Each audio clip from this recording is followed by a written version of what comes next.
Hello, everybody. Welcome to Sports Scope. I'm your host, Robert Butler, on this 28th day of September. Once this thing gets started, when the NFL do all this countdown, uh, 12 weeks, 9 weeks, 8 weeks, 6 weeks, 5 weeks, Labor Day weekend comes here.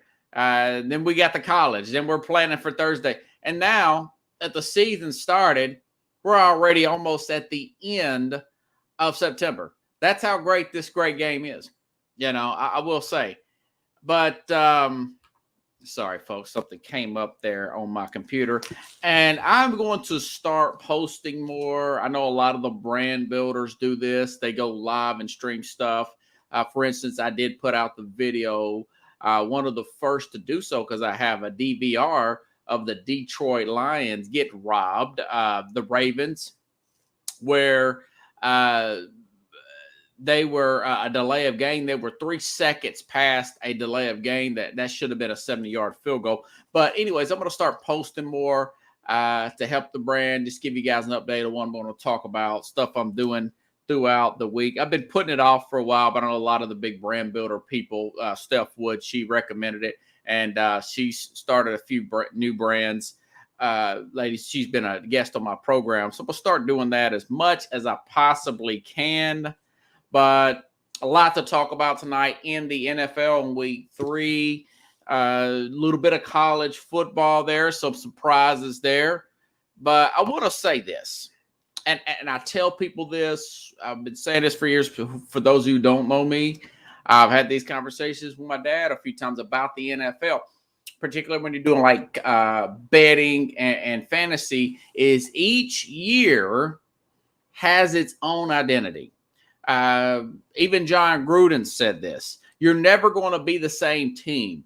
You're either going to get better or you're going to get worse. For instance, you've got free agency, you've got the draft, you have injuries and everything. Like this, for instance, this year, Kansas City has a terrible run defense.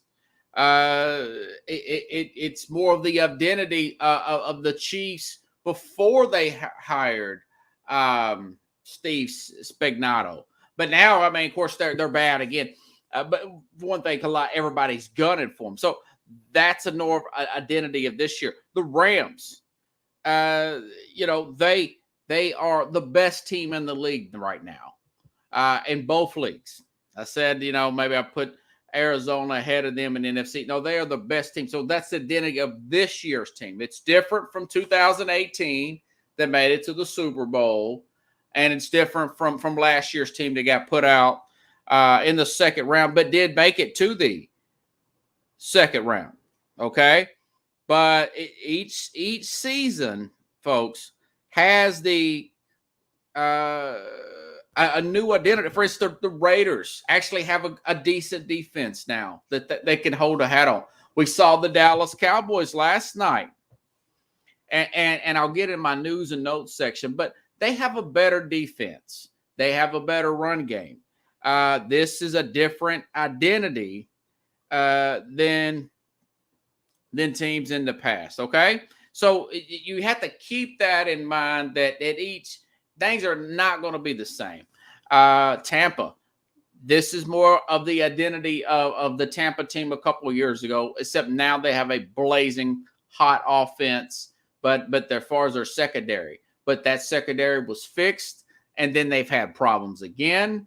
They were really good towards the end of 2019 before Brady became a Buccaneer, and they had some lopsided losses last year. Their secondary was a problem, but each season has its own identity, and you can see that even though some teams may look similar, there's just too many different avenues and moving parts going on in the NFL, and that is my main observation of this particular week. But the new identity about a month in, Pickles, usually you kind of figure out what's this year's team going to be. Who's going to be the running back or the breakout player this year that we didn't know of last year, But for anyway, I think that Rams Tampa game was the game of the week. The highest huge ratings, like 19 million, something like that. And I was watching Red Zone, watching a lot of different games all at once. But I'll say this, and I talked about this on Thursday's program, folks, that this is the biggest game of Matt Stafford's career because he's playing with a full deck of cards. He's not playing with one of the worst franchises in the NFL. And I'll tell you, he outplayed Brady. 4 touchdowns, 134 rating, 343 yards there. Cooper Kupp, 9 catches, 96 yards, 2 touchdowns. Now Kupp is having a career year, okay? Stafford's having a career year. Now, I will say this. I've not been perfect about my predictions going into this season, folks. But I said this during the summertime. I said this team would be perceived as the best team, and they're not going to be faded. They're going to go right to the Super Bowl. People's already going to put Matt Stafford in the MVP talk early on. I predicted this in the offseason. But I'm also going to reiterate what I said that's going to happen as the season goes along. For instance, they've got to play Arizona next week, a very physical Arizona team. And I noticed that there were some parts of this game against Tampa, which I felt like they had control of the whole time. But I did notice the commentator said, well, Aaron Donald's on the bench now. Maybe we can get some time for Brady to make, and I noticed Brady moved the ball during that particular series. So he may already be dealing with the nagging injury. And I say that because we saw when he went down, boom, the Packers moved the ball up and down the field on them, beat them just like that. You could definitely, and I thought Mike Evans would have the worst game. No, Mike Evans had 8 catches for 106 yards. That's with Jalen Ramsey.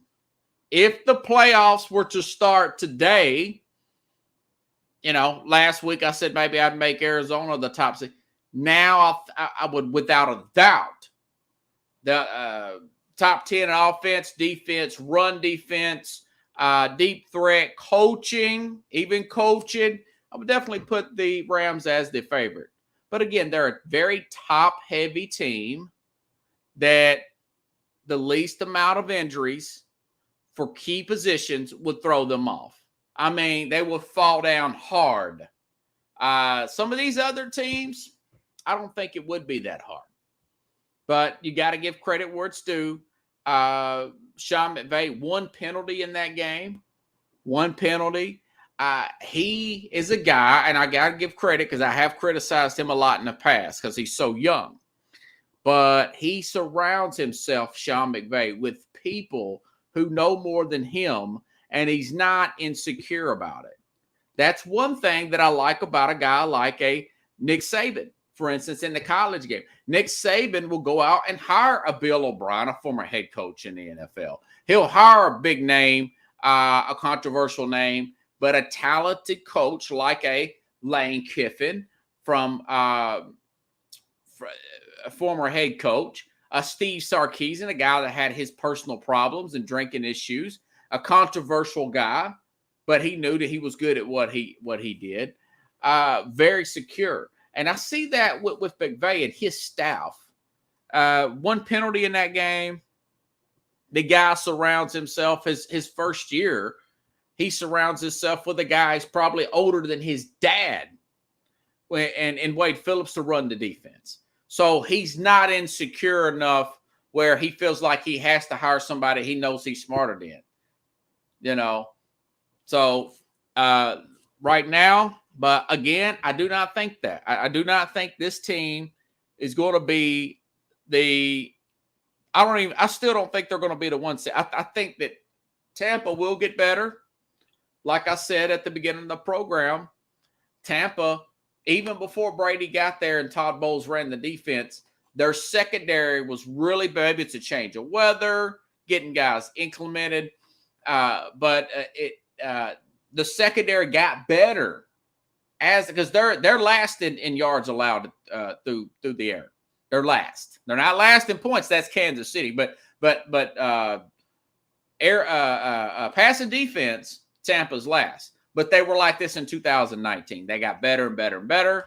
And then same thing in 20. And then towards the end of the season, they got better, made the Super Bowl run.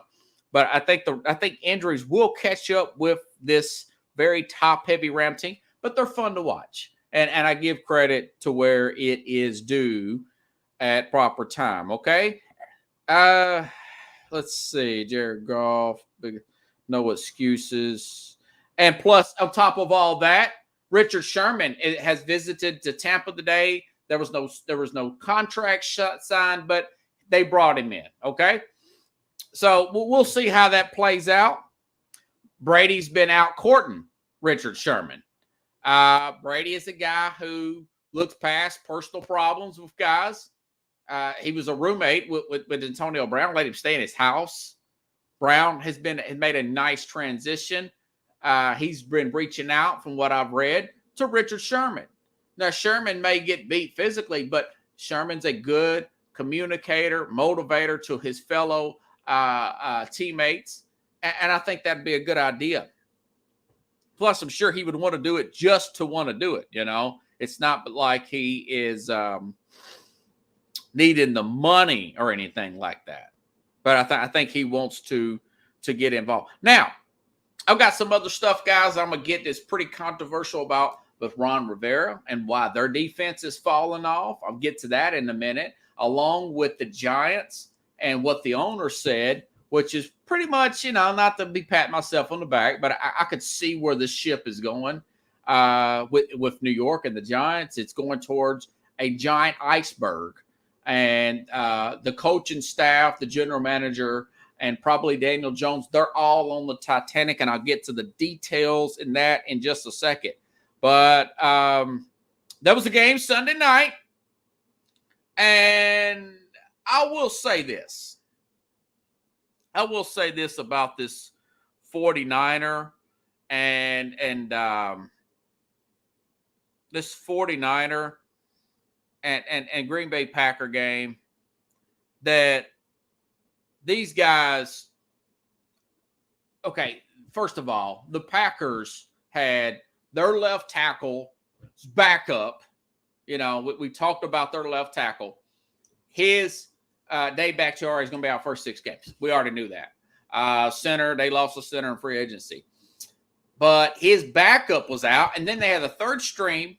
Okay, you had the third string left tackle there, and you are playing on the road across the country in San Francisco, and a team, when they were healthy in 2019, this is what I get about the new identity. When they were healthy in 2019, they beat the Green Bay Packers 37-8 in the regular season. And then the second game in 2019 in the NFC Championship game, they beat them 37-20. Raheem Mostert in that NFC Championship game, 220 yards rushing, 4 touchdowns. In the other regular season game was really dominated by defense. Green Bay was never in any of those games. And, going back to the premise to this game, and I'm trying to make a bigger point here, is the Packers short week, played Monday night. Detroit moved the ball on them, had the ball on them, had the lead on them on halftime. Again, with the other tackle out. The best pass rusher for Green Bay out for a while. I think it's like temporary hours, Darius Smith. And then you've got Joey Bosa. So my thing is, that the 49ers believe that this is their home opener. So they thought about all this. And Kyle Shanahan is still pretty young too. His dad was a head coach. He's like 42, 43 years, like 2 or 3 years older than me. And they thought that they could just line up there with these backup running backs. And I thought too that they could just run all over the Packers, and the Packers were going to roll over like they did 2 years ago. And this is going to be an easy 17 to 20 point win. I thought, probably like they thought, the 49ers, that it would be like the Philadelphia game in Dallas, 41 to 21. And they did not show up, Pickles, mentally. They did not show up. I understand they have some injuries at the secondary position. Kyle Shanahan, very limited in his play calling for Jimmy Garoppolo. Very limited. I'm turning the game off. I'm getting frustrated because I had a long day anyways, watching all the games, emotionally exhausted the time that Sunday night game comes on. But they were down 17-0 to Green Bay with like 20 seconds or what to go in the second quarter. And I was like, you guys weren't ready to play. Everybody's talking about how good Green Bay reacted, and it was a tough, hard fight. I said, no. They claimed they were ready to play. They showed up like they were ready to play, but they weren't ready. They were not mentally prepared to play that game to their fullest capabilities. And it happens to the best of teams. I remember, I want to say it was either Bart Scott, or it may have been Rex Ryan, or it may have been both. And this was Pickles. This was after the Jets played at Foxborough one year in the AFC divisional game. The Patriots were heavy favorites. And I can remember and I can't remember exactly which Jet said it, but they could sense that in the warm-ups that the Patriots were kind of dancing around. He could sense that they weren't really fully engaged, this particular Jet. And I think it was Bart Scott. I can't remember. He's like a linebacker or whatever. And he says, these guys don't take us serious. We're going to win this game. And it may have been Mark Sanchez. Mark Sanchez was on that team. And they went up there and beat the Patriots. They went up. So it can happen to the best of teams. But the time they woke up in the second half, Green Bay already had the mental edge on them. You know? But part of that makes me think that Shanahan is the reason why they drafted Trey Lance. Is they don't trust Garoppolo because the run wasn't working. I think they got like 50 yards, Pickles, in this last game. They got like 50 yards, and he still don't trust Garoppolo to get the ball downfield early until you're down 3 scores at home, you know, to a banged up Green Bay team. Now, Green Bay, to their defense, they did play a great game. Rodgers, they got to play. I said Roethlisberger, they got to play Pittsburgh this week. He said he got rid of the ball quickly, you know. But if you are that afraid of Jimmy Garoppolo, I think that Kyle Shanahan should start adding more packages in for Trey Lance. You know, if you're that afraid of this guy with that offensive line, Play Trent Williams $20 million a year. Okay?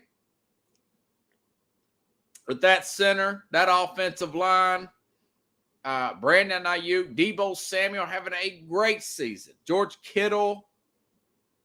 I mean, even, what was the other guy's name? Sheffield, the other receiver that they got in the you can't get the ball downfield. Are you that afraid of Jimmy Garoppolo?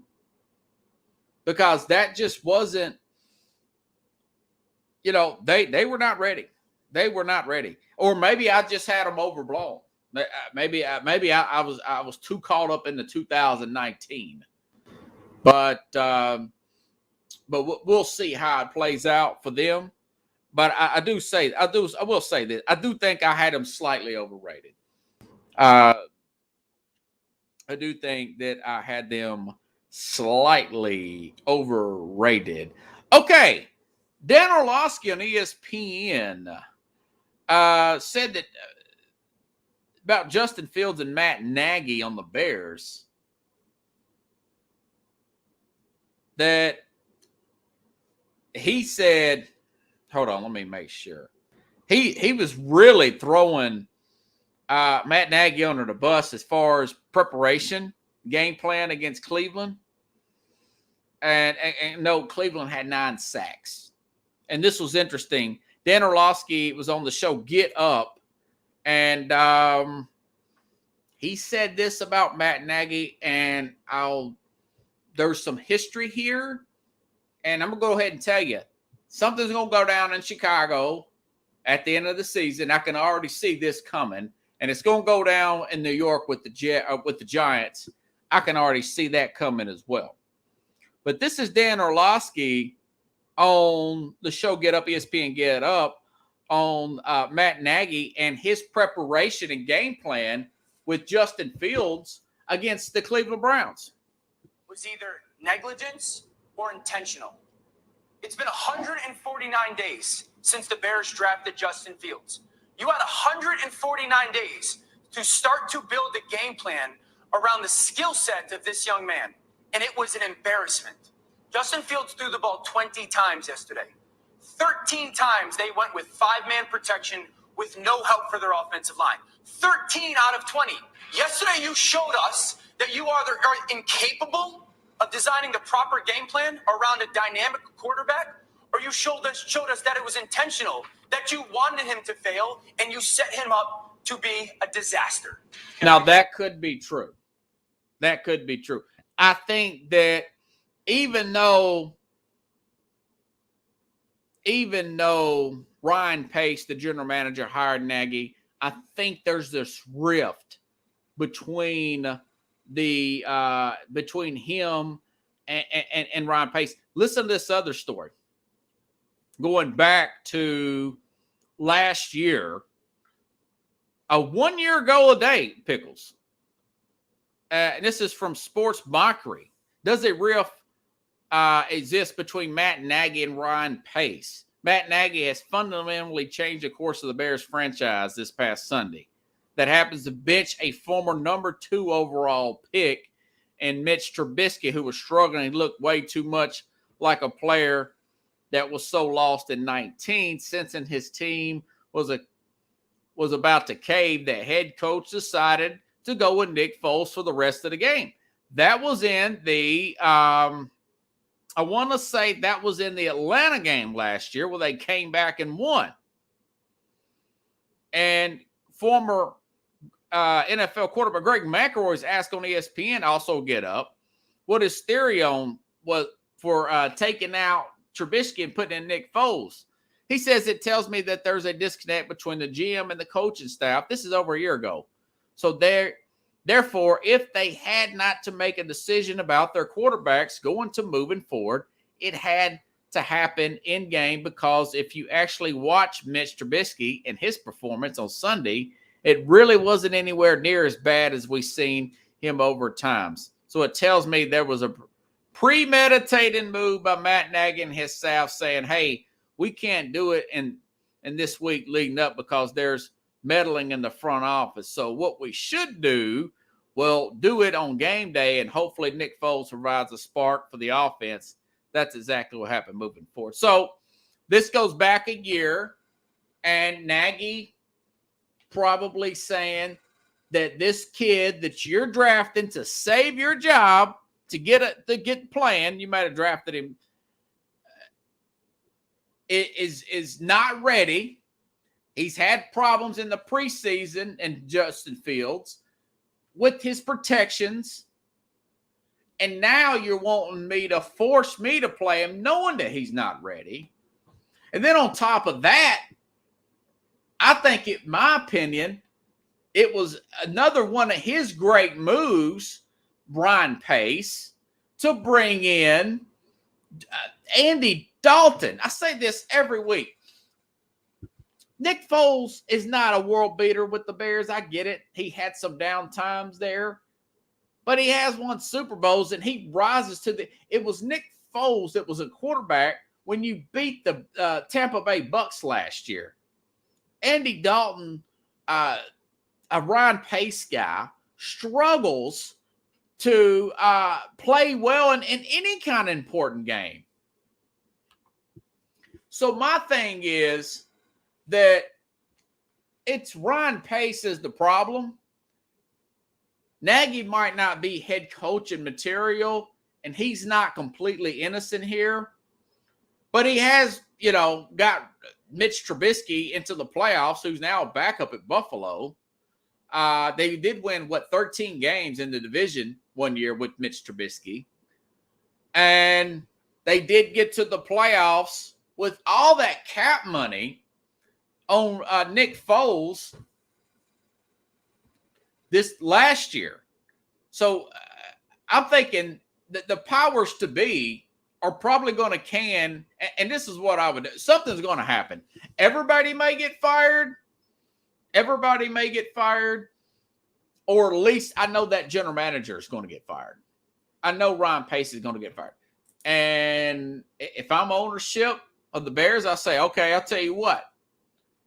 Whatever you want to do with Matt Nagy, you got my permission. I would recommend keeping him 1 year with Fields. But if you want to can this guy down, you have a better coach in mind, general manager so-and-so, you go right ahead. You have my blessing. Kind of like what Arthur Blank of the Atlanta Falcons told their new general manager and coach. And Brian is a big time. He says fire everyone. And then a Bears fan over fire everyone, start over. You got a quarterback, see what happens. Yeah. Well, when you bring in a quarterback, this is what I would do. And if anybody wants to hire me as assistant general manager, it'll be a little bit of a learning curve, but I'm going to go out and get the best offensive lineman through free agency, through the draft, trades. I'm going to do by all means necessary to get the best offensive lineman that we can afford. Then I'm going to get the best running game coordinator, offensive coordinator who can teach that zone blocking running down to a science. And then I'm going to go out and get the best tight end that I can possibly get. And then we'll start from there. The receivers come last. You don't give the receivers, you're going to give random receivers a big bunch of money if they can't run their routes because your line's terrible. Okay? That kills me. Speaking of firing squad, all right? The New York Giants, now that we're venting here, guys, let me change out my time real quick. Okay. Sound like that guidance counselor from the South Park. Okay. But anyways, so the Giants, John Mara, I think it's his name. He's pretty ticked off. The owner of the Giants. owner John Mara was asked, okay, it was supposed to have been, this is ESPN story, speaking of the Giants, losing to Atlanta. It was supposed to be a celebratory event, and New York Giants owner John Mara was loudly booed during halftime ceremony for legendary quarterback Eli Manning during a loss to the Atlanta Falcons on Sunday night. The problem was Mara's team was in the process of losing 17-14. The Giants had just dominated the first half, yet went into break trailing. In the end, wound up in their third loss in a row. They're 0-3 again. And then Mara says, I would have booed too. This is the owner. Said in halfway, leading to a sweep before the start of a third quarter. We're 0-2 down at half. Make that 0-3. For the third time in 5 years, the Giants blew a late lead in the fourth quarter. You know, I told the Mac and Jack show. By the way, if you guys get a chance, 7:30 a.m. Central Time. But I told on Sunday morning, and I share it on my page. But I said this last year. I said this team needs to do away with Dave Gettleman, the general manager. And at that point, Joe Judge already got in a fist fight with the offensive line coach, Mark Colombo. And I would say, again, go get your guy, general manager, Mr. If I'm Mr. Mayor, go get your whoever you want to get. And by the way, now fast and John and Mac, Jack from these guys from New York area, Jack Dersh's boxing writer, big New York team guy. But Mac is a big Giants guy, and Jack is a Jets guy. Jack, I think he still lives in the New York area.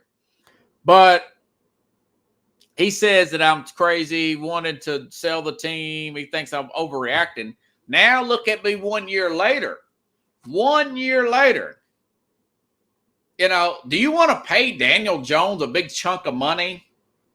He's a backup in this league. You can probably use him as a, like a Lamar Jackson type of system for the time being. You're still paying him on the rookie contract. I get that. But you want to do away with Gettleman and Judge, who, by the way, the team had a brawl, a full brawl in training camp where Daniel Jones, your quarterback, is at the bottom of the pile. Teams take the personality of their head coach. If your head coach is a loose cannon, your team will be a loose cannon. If your head coach is preaching aggressive, disciplined football, the Patriots, the Rams for right now, your team will do that. If your coach is loosey-goose and by the seat of his pants and does not pay attention to details, but really smart at times and brilliant, your team will do that. Cliff Kingsbury, not putting out the proper return team when attempting a 60-plus yard field goal before half to the Jacksonville Jaguars. Luckily, they won that game. But time is ticking. That's my first. Chicago and the Giants, I guarantee you heads are going to roll. I said this last year. I said this guy, Matt Patricia, is dead man walking. I was having Thanksgiving with my dad last year, and we were like, he's already put his house for sale, you know. That was when they were getting trounced by the Jets. Trounced by the Houston Texans at home, the Lions there.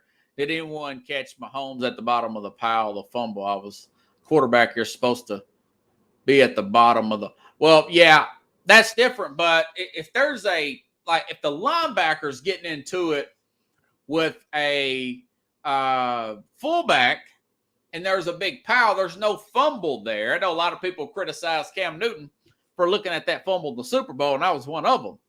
But if you're in a basic, you're not supposed to be at the bottom of the pile. When you've got the red shirt on, that means you're not supposed to get hit in practice. And, that's Joe Judge. They had a record number of retirements all of a sudden. And one player, I can't remember who it was, but he says that guy, the way he curses, his demeanor, he's off the wall. He has no self-control. He said that guy's a loose cannon. You'll never win with this guy. And that was a former player. This guy had some credibility. I remember reading that over the weekend. Okay. Speaking of coaches and theories, okay, I have a theory. Speaking of coaches and theories, same conference, same division, NFC East, Washington football team, Matt Nagy, Rick. Yeah, I don't know about that, Keith. Moving along, Washington football team is 4 first-round picks on defense. Montez Sweat, Chase Young, Jonathan Allen. I mean, these guys are off the hook. Had one of the best front fours in football. Now they are ranked. You guys wouldn't believe. They're ranked towards the bottom, towards the absolute bottom defensively, and 28th in points, 28th against the pass, 25th against the run. Now, they did lose one cornerback, Ron Darby. But when you got the front four like that, of that magnitude, man, there's just no excuse to be playing that bad. And I think, and I said this on this program when this happened, I think that his comments, Ron Rivera's comments, those insulting comments that he made about those vaccines, because a lot of defense guys is effort. It's discipline. You got to stay in your lanes and all that. I understand that. And I understand that these NFL players, Deron Payne, thank you, Pickles. They have pride. They want to get paid. Everything's on film. I understand that. But these are former first-round picks. These guys know deep down. They know deep down they're going to get other tries because they are former first-round picks. Everybody else poo-pooed that, guys. They poo-pooed that. And this is what he said, in case you forgot, with Albert Breer interview. I think this was Monday Morning Quarterback. He says, Generation Z referred to his phone as a source of information, and you got some, quite frankly, bleeping effing A bleep holes that are putting a bunch of misinformation out there leading people to die. That's frustrating to me that these people are allowed to have a platform. And the specific news agencies, every time they have someone on, I'm not a doctor, but vaccines don't work. Then Ron continued, or I'm not an epidemiologist, but vaccines are going to help the third nipple and make you sterile. Come on, man. That should not be allowed. And then he talked about his fight with cancer, but he was really forceful. Nobody made a big deal. I made a big deal of it. I said, man, you're getting real personal here, coach. You're vaccinated. We know you're battling with cancer. And that story kind of died out, right? That was in July. Well, I found this out. It wasn't a player, but listen what TJ Ward said. Former NFL player. He says, former NFL safety TJ Ward expressed no sympathy for Rivera on social media. This is from Pro Football Talk. Just park the riverboat, Ward said, because that's his nickname, Riverboat Ron. His health is beyond that of COVID. Maybe it's time to let it go. Don't blame the players for your lifelong health decisions. Cancer, Dr. Ward, isn't an STD in many incidents.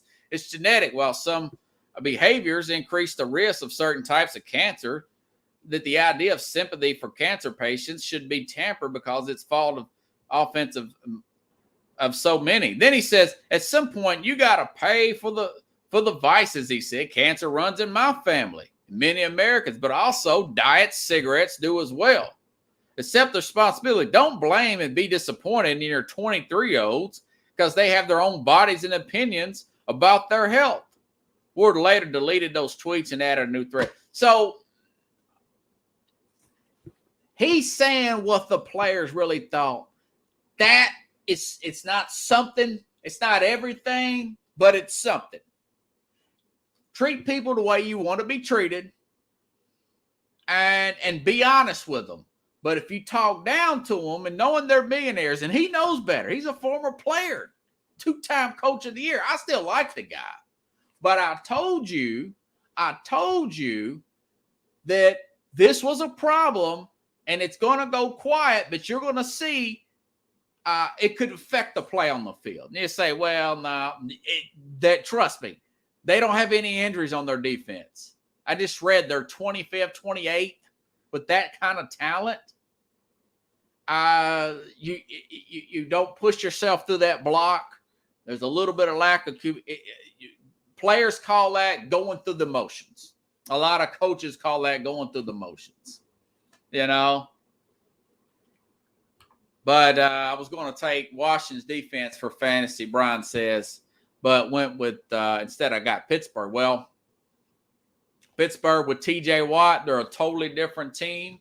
Washington may turn it back on. I don't know, but I think that those comments, I think the players probably look at Ron Rivera different, you know. And if I was him, I'd apologize privately for it. So I was just a little frustrated. And maybe he has, and nobody's forgotten it, but that means something. You can't when you got a guy like that, like T.J. Ward. Now he's not on the team, but he probably. I'm telling you, that's the way the players were taking it, and a lot of guys may have reluctantly taken this thing, you know, and may have buyer's remorse.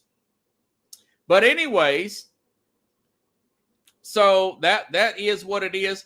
Going back to the Clemson game. Okay. Cleveland, excuse me. Going back to Cleveland. I had to get the little controversial part out there. This Cleveland team, just what I said about Nagy and all that. But the flip side is Myles Garrett, 4.5 sacks. The team had 9 sacks. This is the Cleveland team that I said that's going to get better as the season goes along defensively anyways. A lot of those were coverage sacks, you know, and their secondary is going to get better. Their pass rush is going to get better. The linebacking play, the rookie, remember Owasawu? I'm probably jacking his name up. This guy's a rookie linebacker, Brian, out of Notre Dame. Speaking of Notre Dame. Wisconsin's a total fraud, by the way, but I'll talk about college here in a minute. But so this is everything's shaking out. Cleveland is the best team in the North.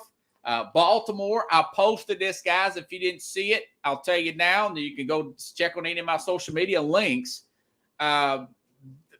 Detroit should have won that game. 66-yard field goal has an asterisk by it. 3 seconds passed off that fourth down or that third down play or the play prior to it. Nobody caught it. Good coach Matt Campbell was not paying attention.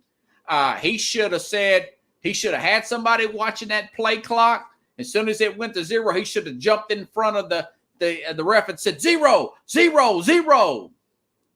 He was not paying attention. They got a free playoff. The next play, Stover kicks a 66-yard field goal and it bounces in. Dumb luck. And then the Ravens win.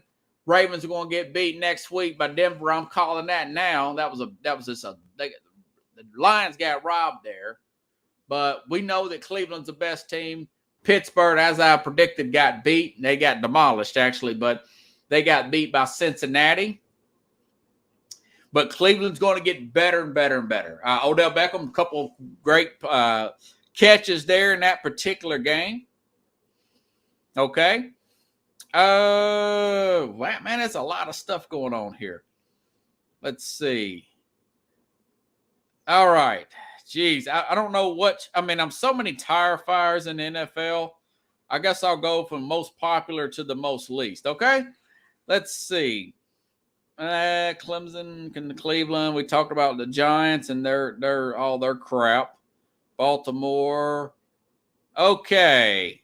Chiefs. Worst run defense. Worst points defense in the NFL this year. Frank Clark was out against that Charger team. Andy Reid hospitalized, dehydrated. They signed Josh Gordon. Now, I don't mind that signing. I would have went probably with some defensive player. But I'll say this. The Chiefs, Patrick Mahomes needs another target. This guy's probably going to be dirt cheap. He's had like his 50th try. He's get out of the league twice. Josh Gordon, man. He was great about 5 years ago, and he's been suspended on and off ever since. God bless him. I hope he gets his life together. But apparently he has. But with his body frame, I can see him helping this team out. A guy like Mahomes, just run around, tell him run a route. He's not a precision guy anyways. But he can't trust. They signed this guy because he don't really trust Miko Hartman. Mahomes don't trust. Who's the other? Pringle. Those guys aren't consistent pass catchers. He trusts two guys, really. Two. And that is Kels and Tyreek Hill. And the other guys are simply just guys that are out there. Hartman's been a disappointment. And, of course, Clyde Edwards-Helaire coughed up the ball again this past week. When you got everybody gunning for you like that, I said this. I said they won't. I don't think they'll get back. Now look at the Raiders. The Raiders are in first place. I said everybody else was picking them to go back to the Super Bowl again. Not me. That's why I'm the best, okay? They're already 1-2. The Chargers are better this year. The Raiders are in first place. Denver's good, but they're not as good. I think the Raiders are better than Denver, even though the Denver pretty solid defense. I feel like the quarterback plays better with the Raiders. Pass rush is better. Raiders down 14-0. Hungry Miami team. Did not blink. 25 unanswered points. Came back, got 2 sacks on Jacoby Brissett, and won that game. Denver, statistically, like a top 5 defense. They played the Jets, guys. The Jets are just a horrible team. Dallas, Philadelphia. Now, I said this about Dallas. I said for Dallas to be successful in the NFC East. I said this last summer, Brian. You watched it. I said their defense doesn't have to be top 5. It don't even have to be top 10. It needs to be 15 to 18 to 22, something like that.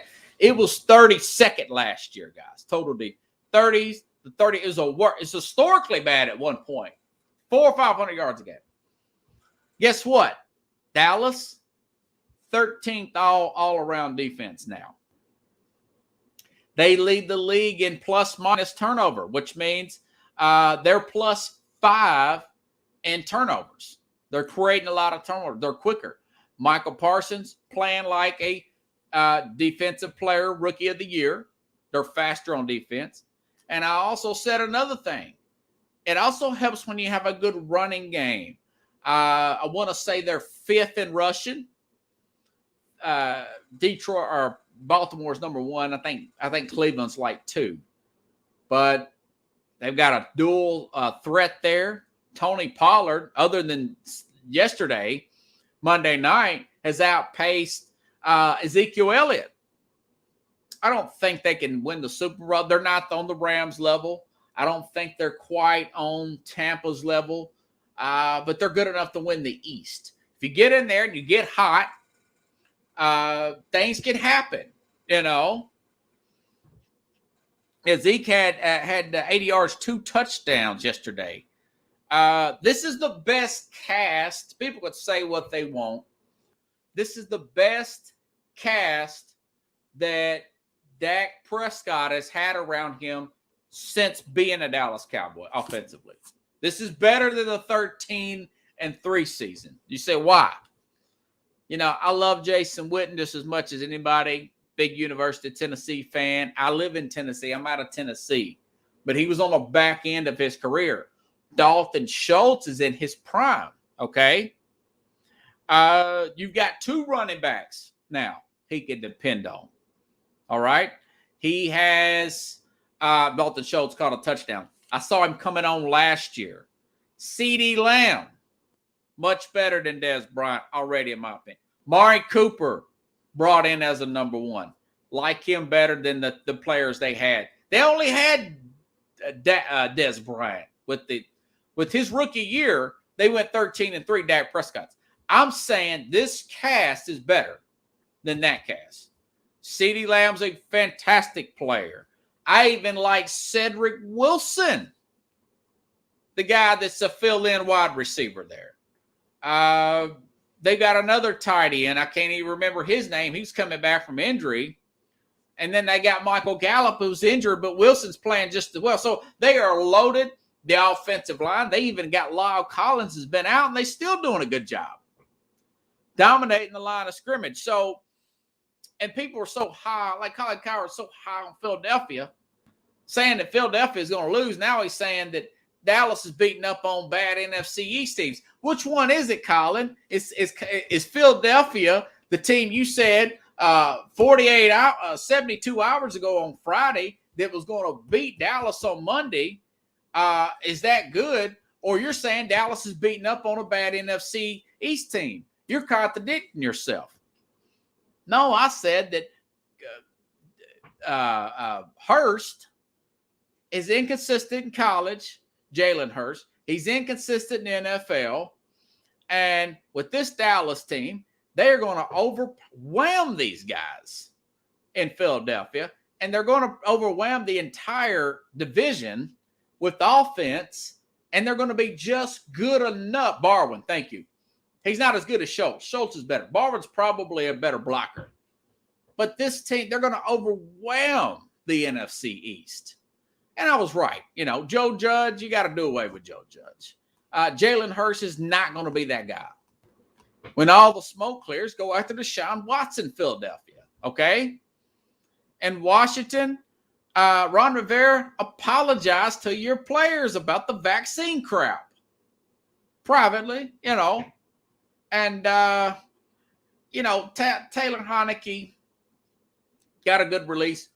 Buffalo is playing like the team I said they would be.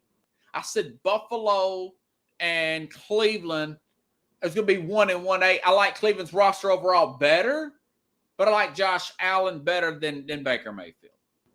And we've seen the way Allen played. He had the best, one of the best weeks of the season last week.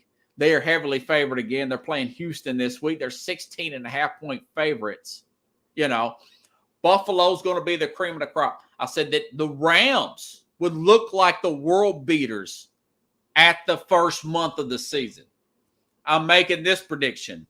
They will fall off by December through the rough conference or the rough division, and they are top heavy. They have a lot of dead cap. Now, next year, a lot of that dead cap will be falling off from the Gurley, from the Jared Goff contract.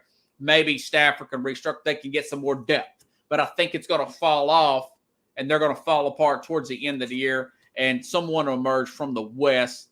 I don't know if it'll be Arizona, but maybe it will be the 49ers. I think the 49ers, I had them slightly overrated, but we got to find out what Kyle Shanahan wants to do with Trey Lance, because he's obviously scared to really open it wide open when your defense is not quite there. Your running game's not quite there for Jimmy Garoppolo.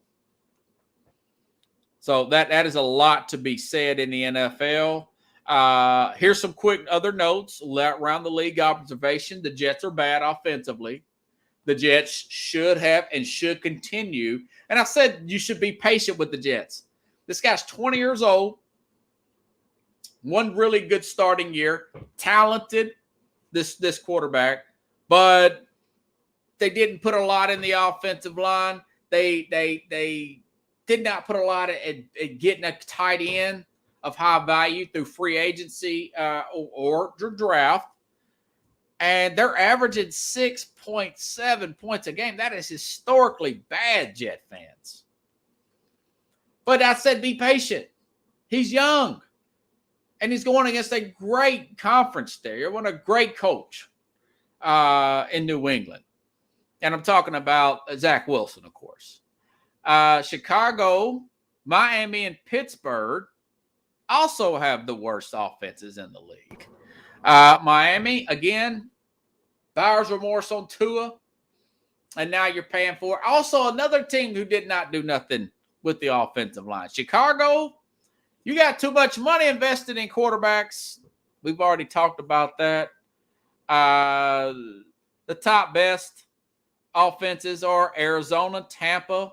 The Rams are third in offense. They're eighth in defense. And, of course, Buffalo, Kansas City's fifth. Buffalo's got a better offense than Kansas City right now. Dallas leads the league in turnover margin. We talked about that. 13th in total defense. And the worst rushing team, again, is Pittsburgh. Worst rushing team in the league. I mean, Harris is getting the ball in the flat, but he cannot get the ball between the tackles. You got to have an offensive line. It's not sexy. It's not fun. But I would spend my money, trade. That's what the Rams did. They went after Andrew Whitworth. So let me get this guy from Cincinnati. He's 40 years old. I don't think he's going to last. But he's a big part of their success. You know, Andrew Whitworth, for example. And the top five running offenses in the league, Cleveland, Tennessee, Dallas, all winning records. You still got to run the ball, protect the quarterback. You still got to stop the run. I know run the ball, stop the run. Yeah, that sounds a little old school. But you still got to protect your quarterback and get pressure. Now, Matt Jones, oh, man, I don't know if you're still on here or not. The guy from our man here. Let's see where he's at here. I can't find him in here.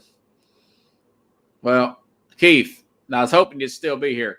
Okay, it's early. Matt Jones, prior to Sunday's game, guys, averaged 3 yards an attempt.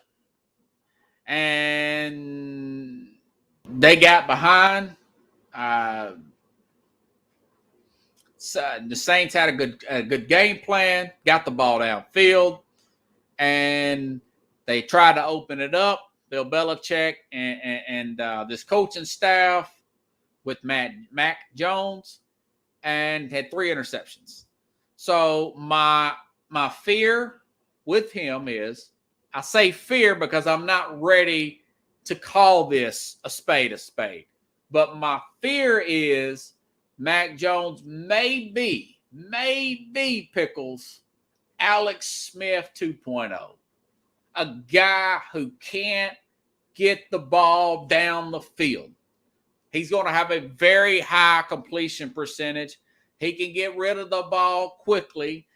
He can be Charlie check down. He won't lose you a game, but he won't win you a game when you're down by 4 late in the game. Hold on, guys. I got to start over again.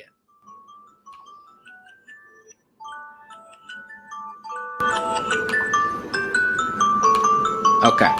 Now, continuing with Mac Jones, all right? So that's what I'm afraid of, and maybe if he's Bledsoe, that's good. But against this team with this secondary, they got to play the Bucks. They cannot. It's hard to run on. The Bucks are like number 1 or number 2 in the league against the run defense. Very good. You're going to have to. Hopefully, Nelson Aguilar will be able to play. I was hoping Keith Engle would be on here, but I'm not ready because he is a rookie. He's a rookie. I'm not ready to call him Alex Smith. That would be a nightmare for Patriot fans.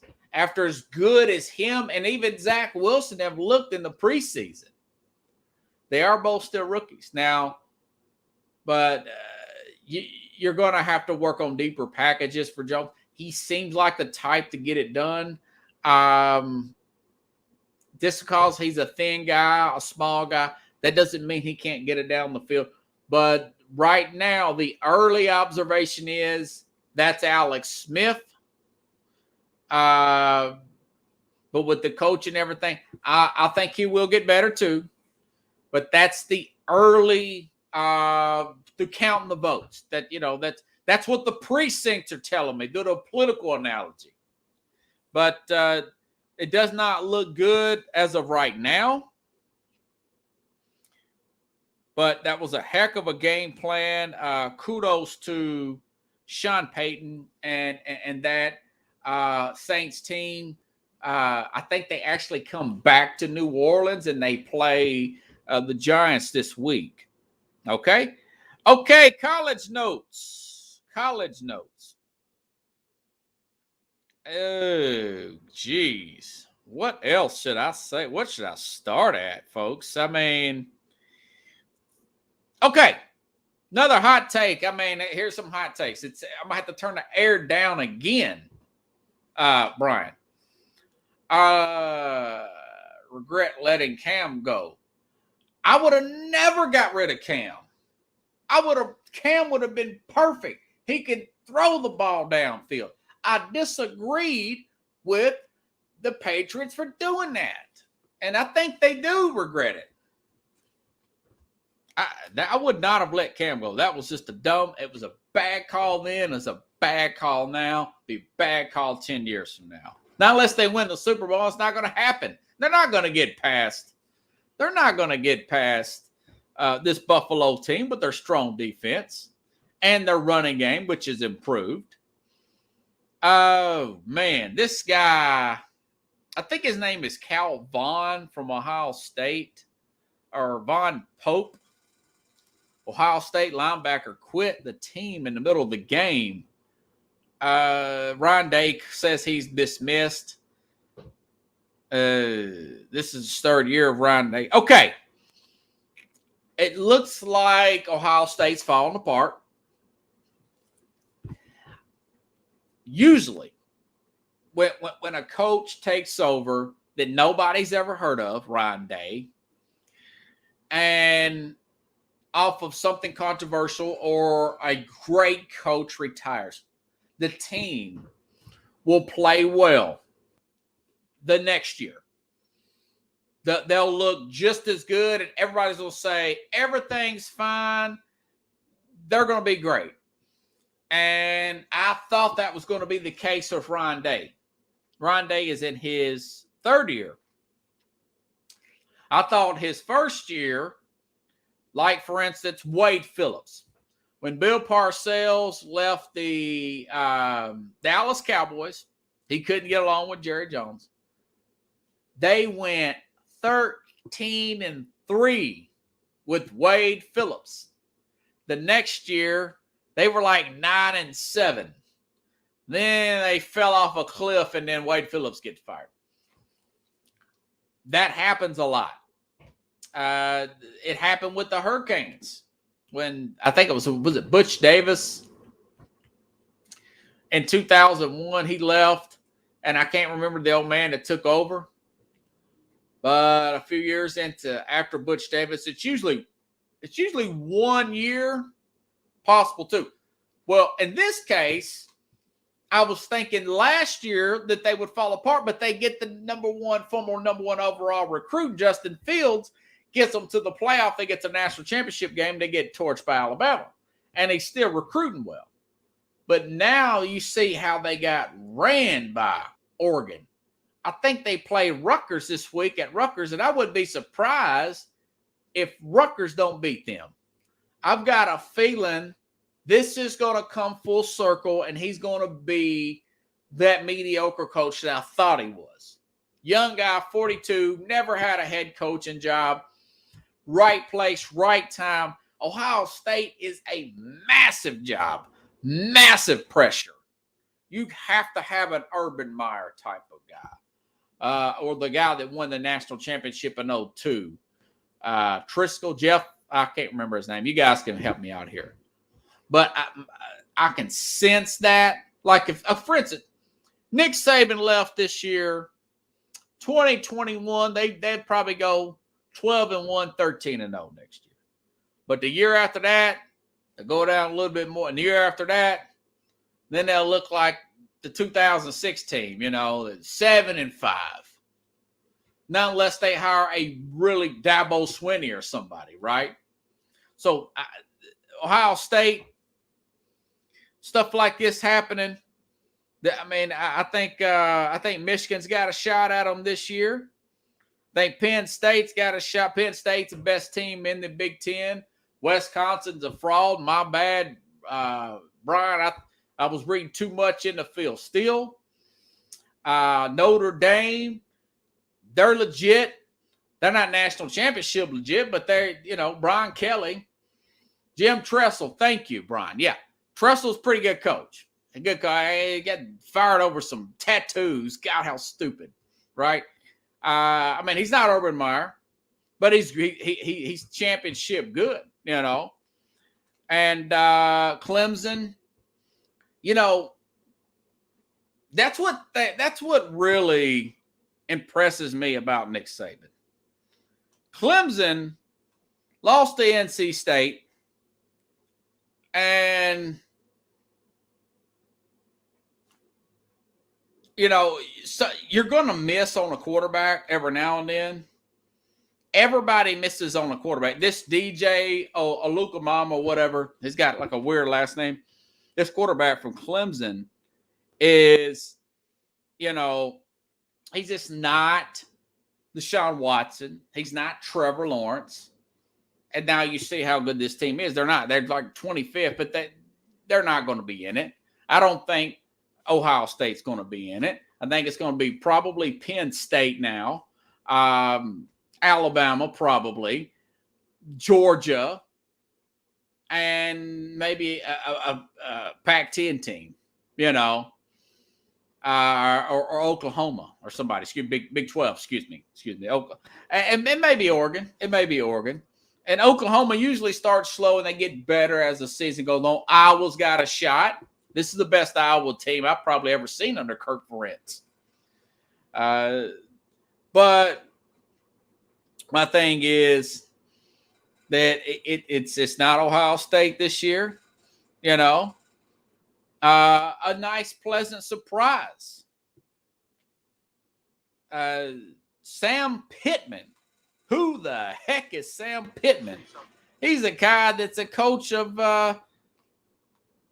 Arkansas with no recruiting classes hardly. And I'm looking to see, he put a really good quote here. And I wanted to say it was something, man, if I can find it.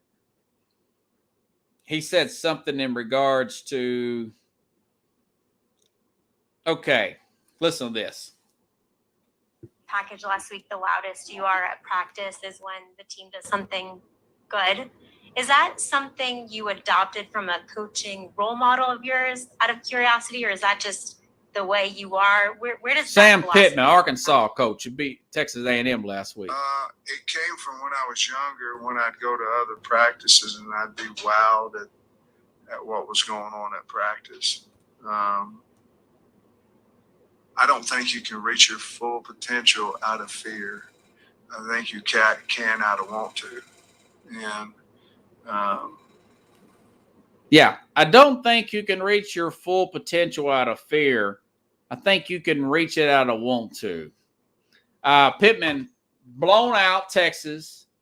They beat Texas A&M. Now A&M had their backup quarterback in, and their starting quarterback, Arkansas, this Jefferson guy, he got hurt in the A&M game.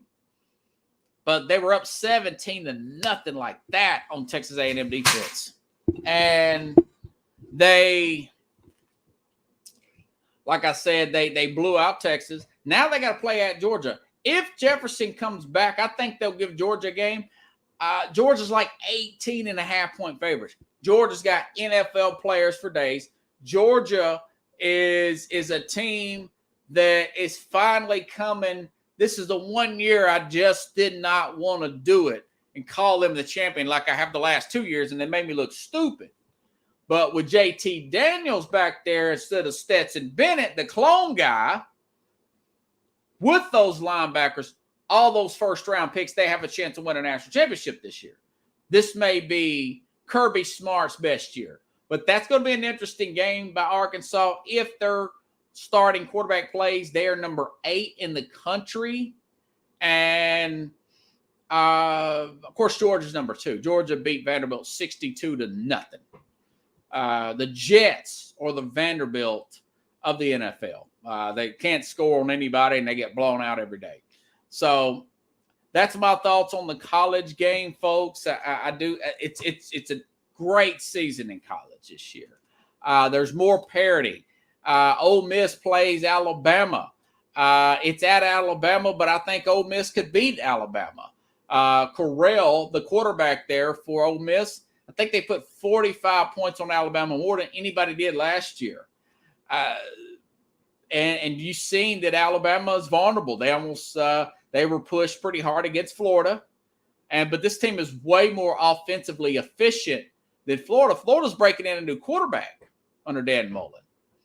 You know, so that's going to be interesting. You know, and if A&M would have had their regular quarterback, I think A&M was playing like the A&M I said it was going to play. But they don't. They have one of the best defenses in the country, and they're still their backup. Their starter may be back for the Alabama game in 2 weeks, but it probably won't be until the week after that, and A&M's not going to win the West. It's probably going to be Alabama again, but we'll see. We'll see. Yeah, Georgia's good on anybody. All right, guys. Well, y'all have a good night, too. I'm over the hour limit here. If you like the show, share the show. I'll be back around halftime. Cincinnati Pickles. Speaking of Trevor Lawrence and, who's it? Joe Burrow. That's 2019 national championship between LSU and Clemson. I like Cincinnati in that game. You know, I like them to play well, but I think Lawrence is getting better every week.